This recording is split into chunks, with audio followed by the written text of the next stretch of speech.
si re-elect Congressman Toby Tiangco, siya po isang campaign manager ng Alyansa.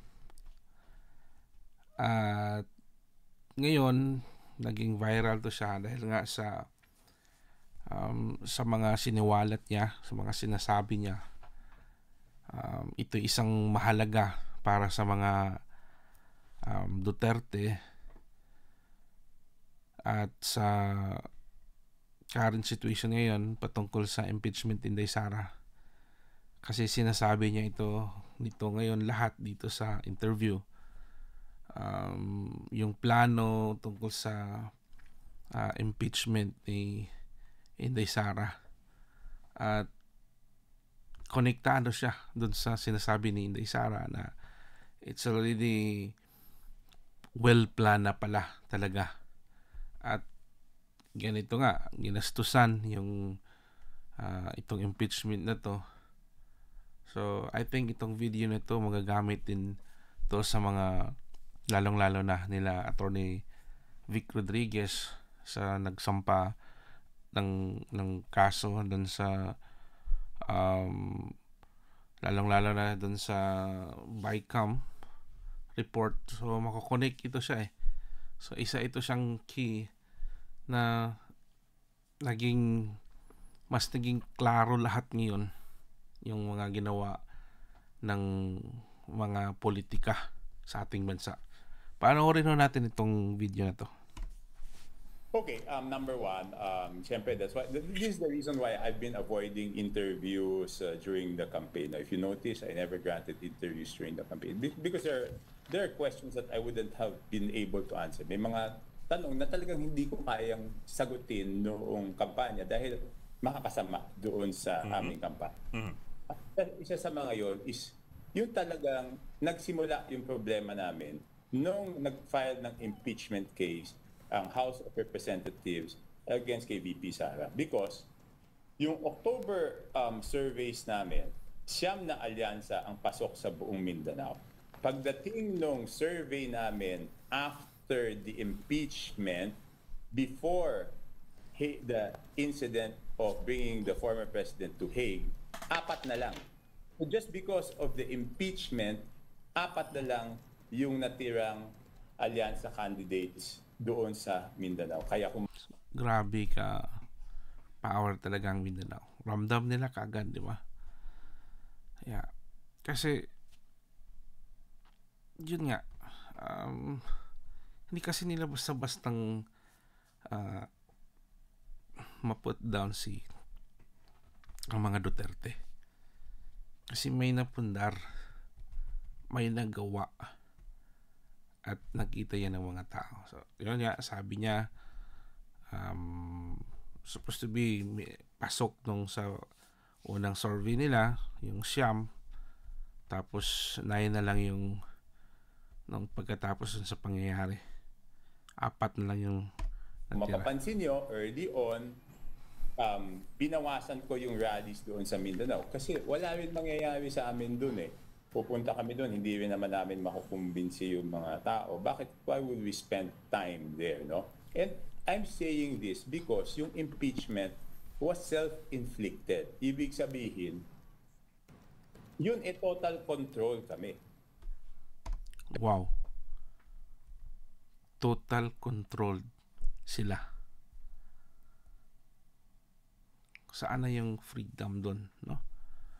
Yun yung problema doon. Kaya kung napapansin nyo, majority doon sa pumirma sa pro-impeachment kasi they are controlled. Yun yung doon, problema doon. Pero tinuloy namin, for what? For nothing. Diba? Nag-file ng impeachment complaint February 5. Hanggang ngayon, hindi pa nasisimulan.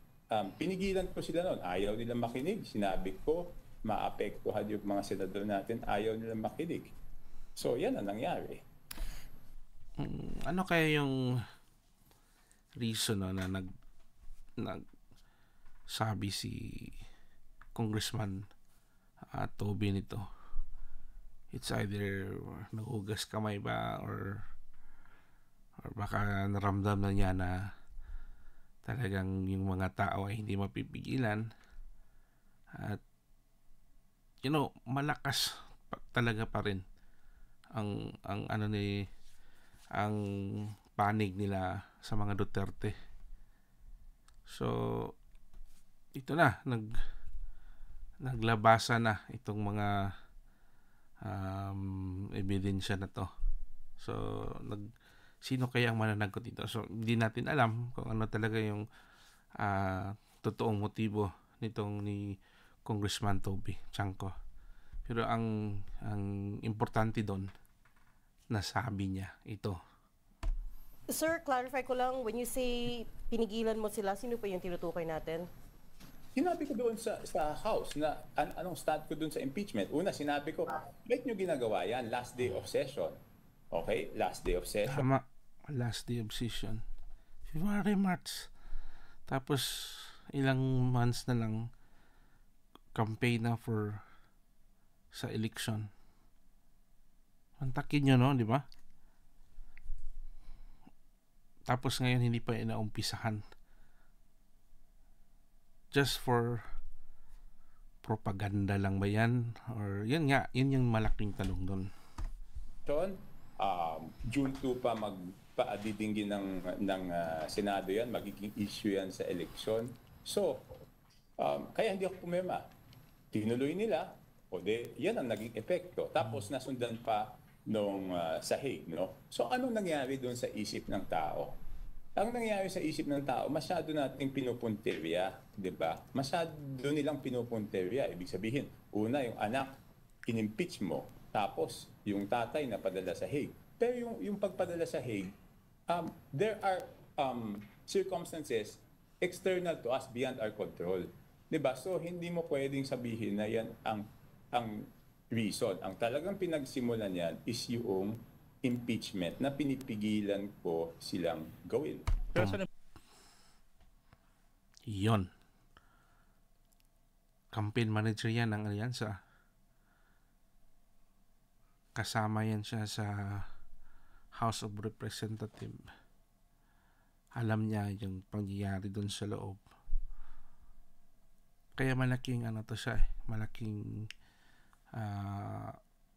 itong video na to, I'm sure gagamitin to sa kaso. Sinubukan po niyong pigilan yung liderato ng Kongreso. Ano po ang sagot sa inyo kung bakit nila itutuloy o tinuloy ng panahon yun? Okay. Alam na nila yung stand ko tungkol dyan. Kaya nung huling meeting, hindi na nila ako sinama dyan sa usapan ng impeachment. So anong ginawa ko? Hindi ako pumirma. Pero alam nila yung stand ko dyan. Ever since before. Yan yung magandang ginawa niyo po, sir, ni Congressman. Hindi siya pumirma. At ngayon, or talagang matalino lang ito si Attorney Toby, or he think lang siguro in advance na ganito yung gagawin niya, nakaplano na pag mananalo siya, ganito yung gagawin niya. Ngayon, ang simpatiya ng tao ay of course magiging sa kanya. So who knows, it's just yung sa atin naman dito is just an opinion. Kaya na po bahala yung mag-isip kung ano yung nasa isip niyo. Before, I've been very clear about my stand on the impeachment, no? Congressman, merong story ngayon from the House Sabi nila, I think it's in reaction to what you said, no? Sabi nila 86% daw of the congressmen who signed the impeachment complaint nanalo naman. Ano pong masasabi niyo ron? Okay, iba ang national, iba ang local politics, iba ang national politics, no? Ang local politics is based on the performance ng iyong representante, no? Ang national politics is based on perception. Ito yung nakakagumay na yung naghahari-harian itong mga dyan sa House of Representatives na ilan lang yung mga boto nila hindi nga umabot ng 100,000. Yung iba hindi umabot ng 500,000. Tapos pag makapagsalita sila ni Vice President Sara Duterte, wagas. Pag lait sila at yung sinisiraan nila, wagas to the max. Ang lakas loob talaga ng nasa itong sa baba. Pero yun nga, ito na ngayon. Kaya hindi natin masisisi na si Inday Sara nagsabi ng I want bloodbath dito sa niya, sa impeachment trial. Okay, so ibang-iba yon. Okay. At yung sinasabi, okay, bakit ba nila kailangan gawin? Hindi ko maintindihan kung bakit nila kailangan gawin. Ngayon ko lang natuklasan na yung aking duda nung unang-una pa lang kung bakit nila pinipilit yung impeachment na yan ay tama. And it was because of the conditional release. Sir, could you continue that? Conditional release Conditional release, ano kaya to? ng... Di ba, okay. Di ba saan ba nagsimula yung problema ng administrasyon? Nagsimula yung problema ng administrasyon nung hindi nila sinunod yung budget ng Pangulo. Ang nangyari, hindi nila sinunod, ang dami-dami lang ginalaw. Later on, nagpasa sila ng budget na ayaw ng Pangulo. Okay? Ngayon, because of lack of time, hindi na veto lahat ng mga hindi dapat na item na handon. Di ba? So, ang ginawa ng executive is, di ba nagkaroon ng sinabi, conditional release. We will Yes, sir. review That one. all the line items. So, ano nangyari? May na-hold. Okay? So, noong pinipilit nila ilabas yung mga projects na for conditional release, iniisip-isip ko na noon na ito yung reason para doon sa impeachment para mapilitan yung executive branch na ilabas yung budget. So, hindi ko mapatunayan nun. Pero for the record, nag-text ako na yan ang duda ko kung bakit nila ginagawa. Okay. Sir, in which case, if I may, in which case, are you saying therefore na Malacanang was not convinced of the need to pursue the impeachment at that time? Until now, I am 100% sure na hindi kumbinsido ang presidente. Bakit? On the day of the signing of the impeachment, I was with the president for a meeting regarding the alyansa. Magmula nung simula na nagpipirma hanggang matapos, hindi. So ano kaya ito? It's either pinagtakpan niya ang presidente, ang pangulo natin, or ano kaya yung other motibo ni Congressman Toby. Hindi namin pinag-usapan. Hindi niya sinabi bakit ka hindi pumirma. Pagkatapos lumabas yung resulta, hindi man niya lang sinabi sa akin, "Oh, Toby, naka 215 tayo." We never talked about it. Yeah. Isang beses na pag-usapan namin, I think 2-3 weeks after, siya yung nagtanong, ano ba yung nangyari? Bakit nila pinilit yung impeachment? Wala bang... Yun nga, yun yung disadvantage pag yung leader ay isang mahina. Tumpak talaga si Tatay Digong. Kasi pagpalagay natin sobra kang bait, ngayon hindi ka re-respetuhin ng mga grupo mo, mga nagtatrabaho na kasama mo, yung nililid mo na mga tao. So ngayon ito na nga, gumagawa ng sariling agenda at hindi maniniwala sa'yo. Pag wala kang bagsik, wala kang tapang, ganito ang nangyari. Hindi ka susundin at pag-uupos sa iyo, gagawa ng gusto nila for the sake of their own good, for their own benefits. Kaya ito ngayon ang nangyayari.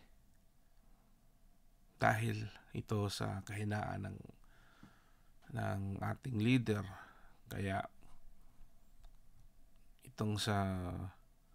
Kasi nung akala ko kasi dati, kasi yung sa lower house, under naman niya ng pwedeng mag-command ng ano dyan eh. Yung pwedeng outside sila ng legislative, pero malaki pa rin yung influence ng presidente, kasi yung presidente is yung executive man yung sa kanya. Pero yan nga, dito sa situation ngayon, hindi natin talaga alam. Kasi anuhan na to sila ng mga rason eh. Parang hugas kamay na sila ba. So, tingnan natin. Kalaban yung mga yan. Sabi ko, sir, hindi nga ako sinama, so hindi ko masasagot bakit na tinuloy. Okay? Next. Okay. Fast forward. So dahil ang tinutukoy niya dito is ang sa lower house, so ibig sabihin sino yung house speaker doon. So itong tinutukoy niya is sino ba yung leader doon? Is si Romualdez, di ba? Naka-hold pa rin yung mga conditional release. And up to now, I think there's mga 90 billion pa na naka-hold kasi talagang hinihigpitan yon. So, pine-pressure nila ako na i-release yung mga infrastructure projects for conditional release. Sabi ko, hindi pa pwedeng i-release yan. Kasi nga, tinitignan pa kung yan ay mga legit projects. Hindi. Yeah. But sir, Okay, ang sabi nila sa akin, nung dalawang pumausap sa akin na pinapunta ni Speaker, pero naipangako namin yan, paano yung mga pumirma ng impeachment. So nag-report ako kay Presidente, sir, kung ako, checkin muna natin kung legit yan. Pero pine-pressure ako, ang sinasabi nila, yan daw, ipinangako nila. Ang sagot sa akin ni Presidente, wala tayong pinangako ganyan. So sabi ko sa kanya, sir, ito na yung sinasabi ko. Ginawa na impeachment so that they can pressure the executive na pinapirma namin tong mga to para ma-release yung mga conditional release. So, ibig sabihin, binenta nila yung political capital ng Pangulo. and Boom. yet,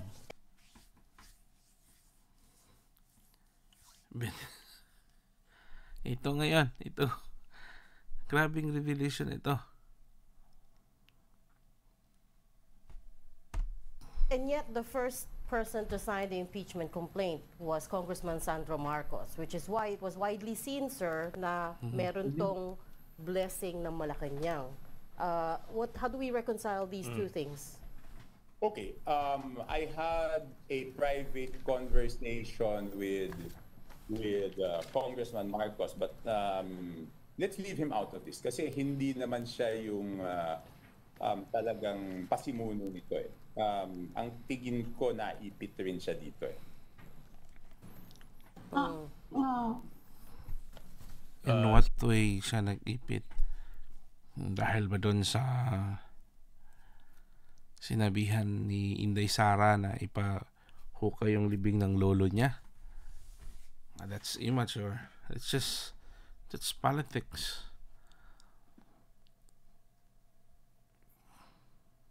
Yun yung ano doon. Yun yung tanong doon.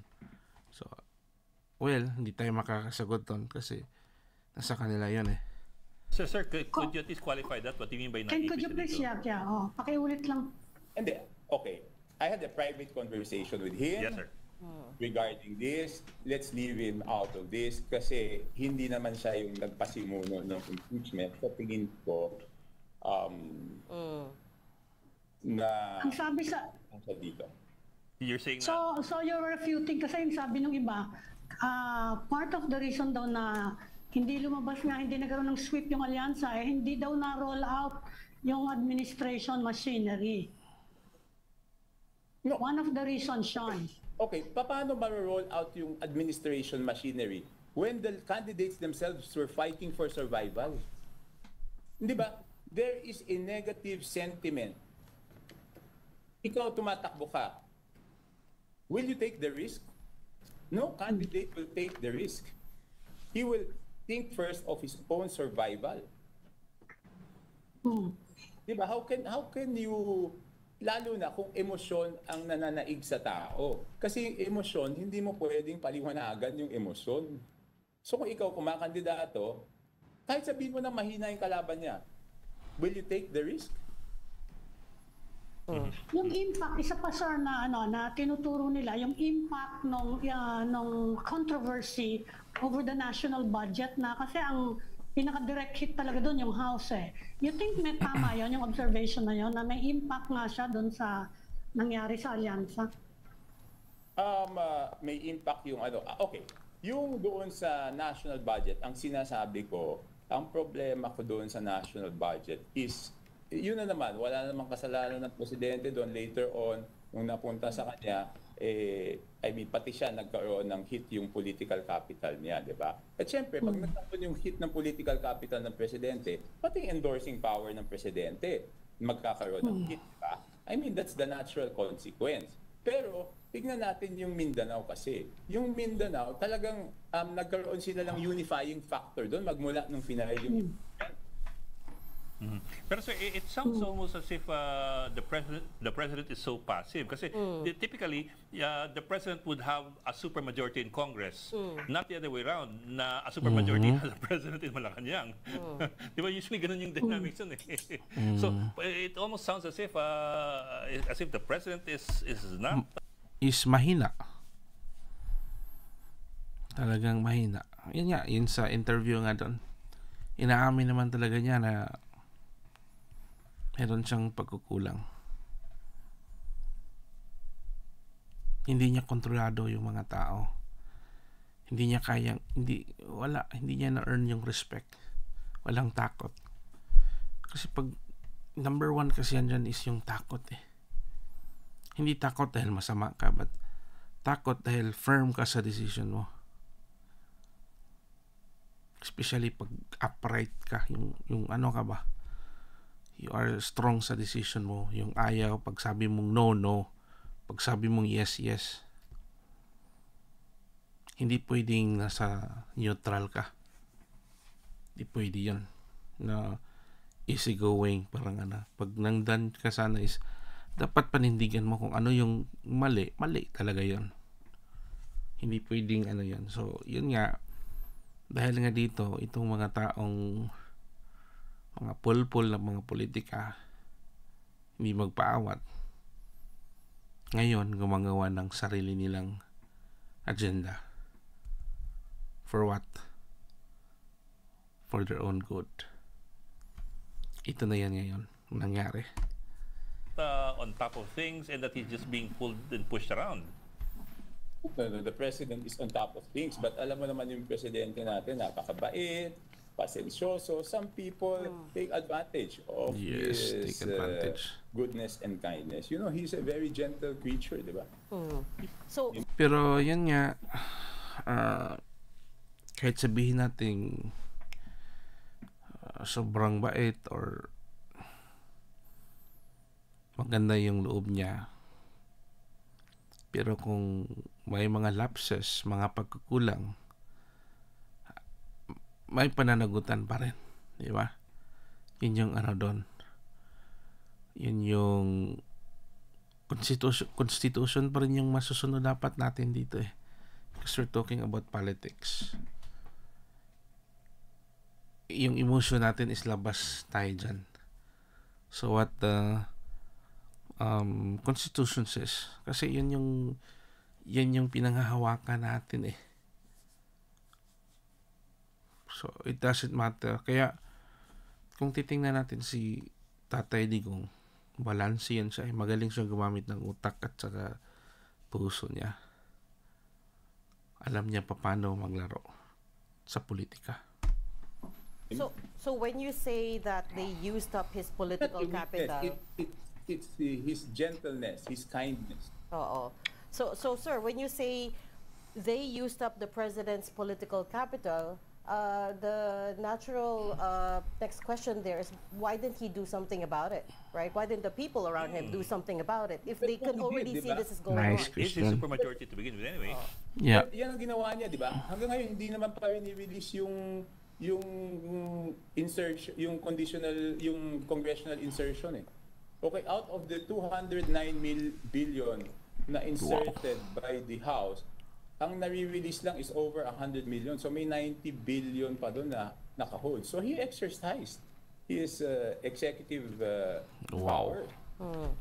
Hindi natin pwedeng sabihin. Hindi lang namin ito sinasabi, di ba? People think na pinalusot lang niya yung budget. He did not. So ngayon ko lang ito sinasabi kasi tapos na yung eleksyon, hindi ko naman po pwede ito sabihin na nandun pa yung eleksyon. No? But I have to do this because I have to protect the president. No, he's being blamed for things na hindi naman niya kasalanan. I think what you're doing is hindi yan nakakaprotekta ng presidente. What you're saying now is mas lalong nakakapahamak to sa kanya. Mas lalong nakita ito ngayon. He's paying for things na hindi naman niya ginawa. But on the downside, so Yan nga, hindi nga niya ginawa. Pero he is responsible. Tingnan nga natin si Tatay Digong, di ba? Hindi siya gumawa doon sa ginawa ng mga pulis, pero siya yung nananagot. Yan eh. understand that this will also make him look like he does not have control over the whole Correct. system, the whole machinery. No, that's why I'm speaking out now because no one is speaking out. You know, we were put in a situation, nalagay kami sa sitwasyon na eleksyon di ba? Hindi naman po pwedeng palabasin. O, paano ko naman, kayo na lang magsabi sa akin, nagpa-interview ako sa inyo during election period. Pwede ko ba sabihin itong mga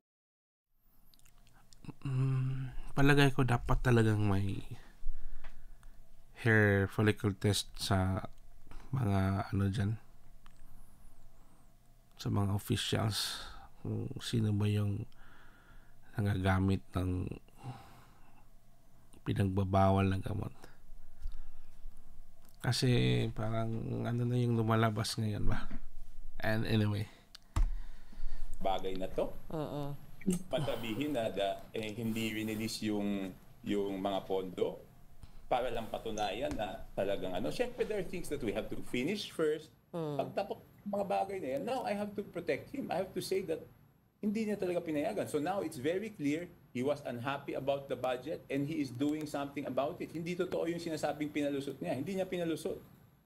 Sir, during that time, were you in touch with Speaker Martin Romualdez nung panong ito'y nagkakagulo at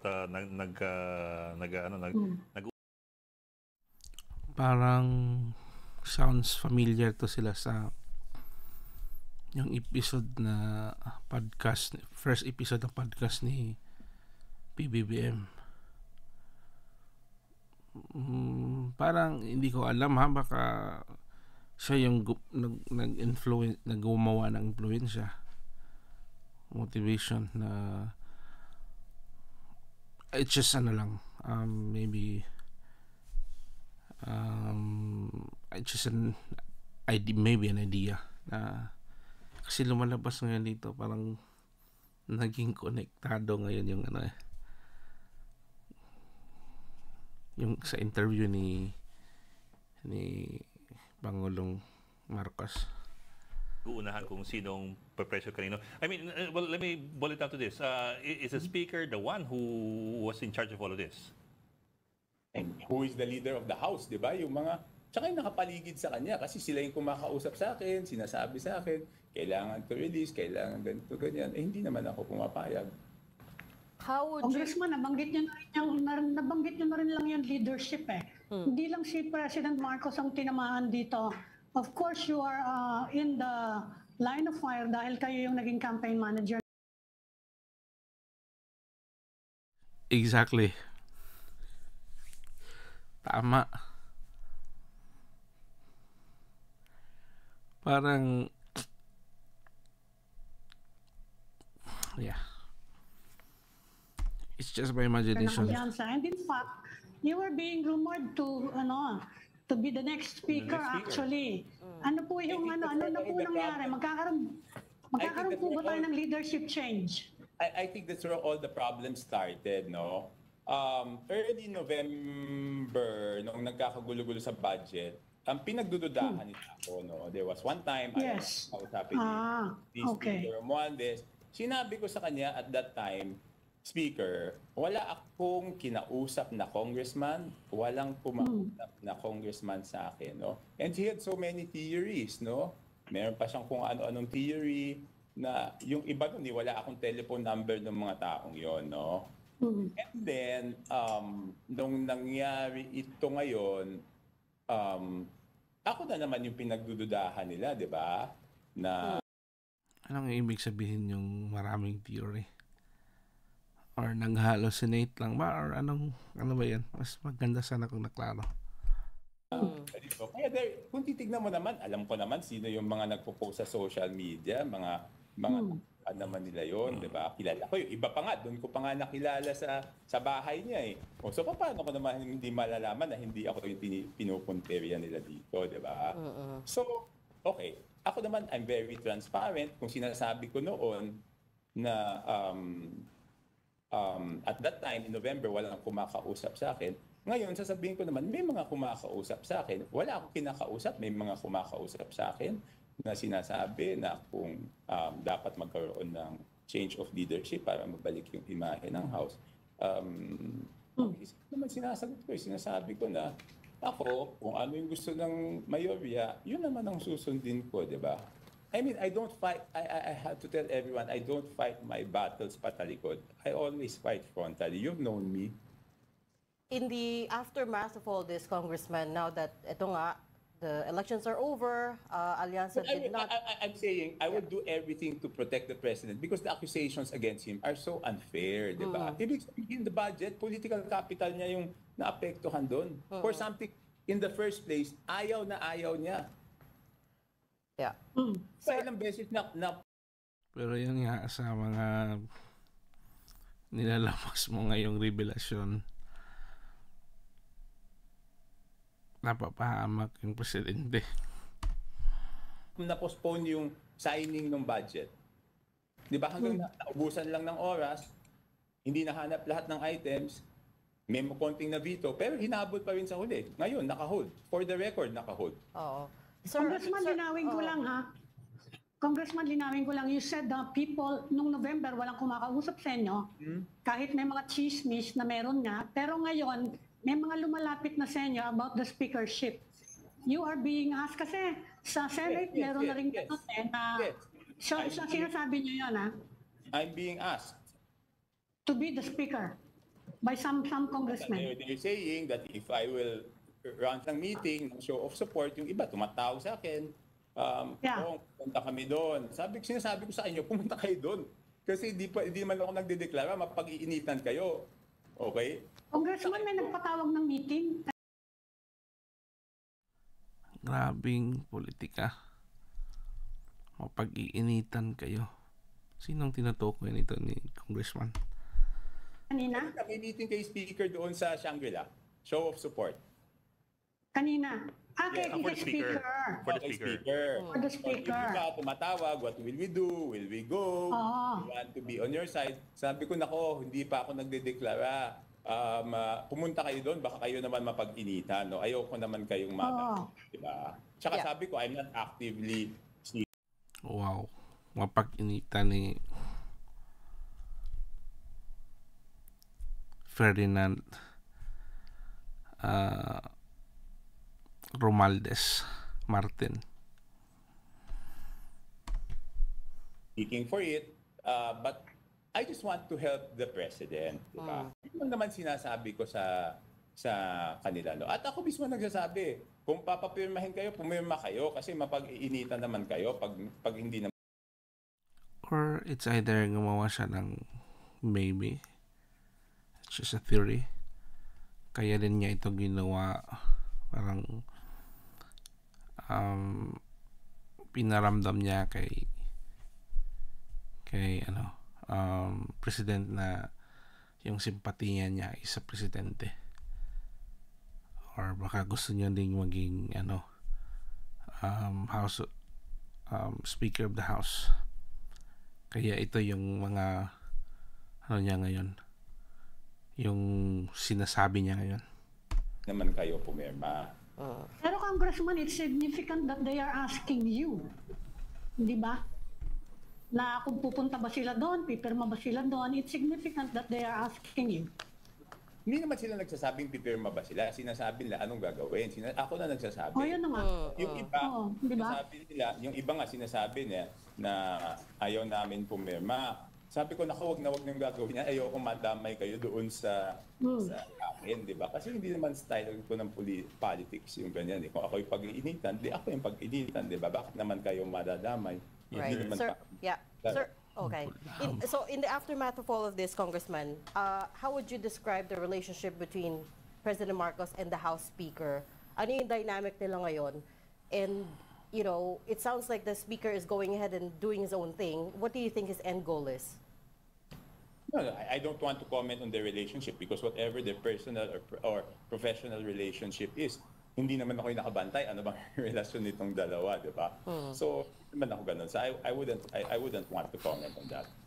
So your advice to the congressman about that meeting with the speaker is prudent naman eh. I mean, sige, para walang sisiyan at walang sumabit. Pero sir, and you also said you're not actively seeking the speakership. Yeah. But are you interested to begin with? And if given the fact that some people are asking you to go ahead and be the speaker or throw your hat in the ring, will you throw your hat in the ring? Okay, isa lang sagot ko dyan. I will do whatever is best for the president.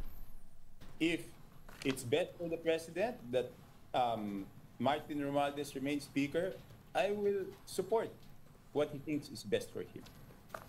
But So, Congressman, you are open to it. No, Yan, accurate ba yan? if he thinks I can help him more, I will accept it. Di ba? As long as my colleagues agree, di ba? Because hindi naman, di ba?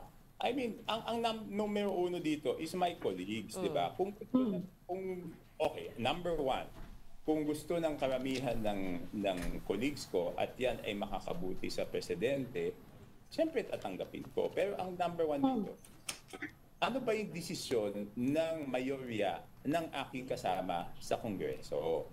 Kasi tsaka pa lang tayo makakapunta sa presidente pag meron tayong mayorya ng kasama. Di ba? Pag meron tayong mayorya ng kasama, sabi natin sa presidente, ito po yung gusto ng karamihan ng ating kasama.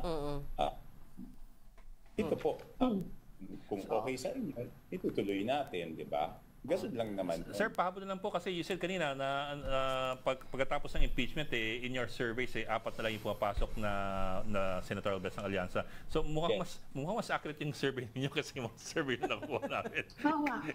Hindi, sinasabi ko sa Mindanao, sa Mindanao to, sa Mindanao. I'm talking about Mindanao. Okay. Sa Mindanao. Okay. Apat na lang yung pumapasok nationwide. Kung sinasabi ko, before the impeachment, siyam yung alyansa candidates na napasok sa Mindanao. Yes, sir. After impeachment, wala pa yung pagpadala sa Hague, 4 na lang ang natitira na alyansa candidates na pasok sa Mindanao, which is 24% of the voting population. Yes, sir. So nagkaroon na ng unifying factor. Yan ang sinasabi ko. Mukha naman they voted straight. Sorry, we have to let you go because I understand you have another interview, no, Congressman? Pero Yes. sana we can Yes. have you back. So, yun nga ho.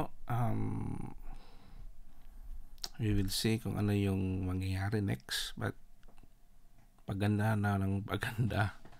More excitement nitong pangyayari sa ngayon sa bansa natin. Lalong-lalo na sa politika.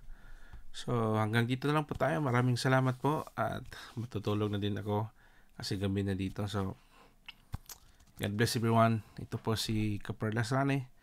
Mabuhay po ang mga Pilipino.